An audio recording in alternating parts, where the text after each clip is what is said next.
నోటి దుర్వాసన పోవాలంటే దానిమ్మ తొక్కల్ని మరిగించిన నీటితో నోరు పుక్కిలించాలి.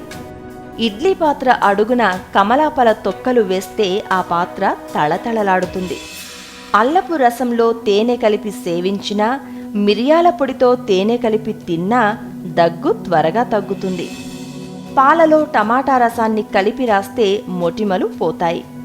చిన్న పటిక ముక్కను బుగ్గన పెట్టుకుంటే నోటిపూత త్వరగా తగ్గుతుంది.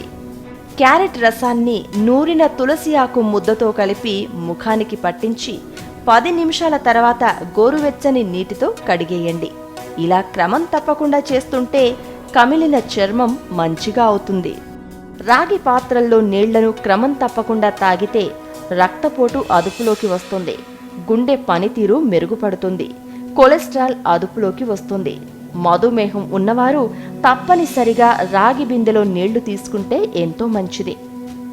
శరీరంలో రాగి లోపిస్తే థైరాయిడ్ సమస్యలు తలెత్తుతాయి. దీన్ని అధిగమించాలంటే రాగి చెంబులో నీళ్లు తాగాలి. థైరాయిడ్ గ్రంథులు కూడా ఉత్తేజితమై సమస్యలు దరిచేరవు.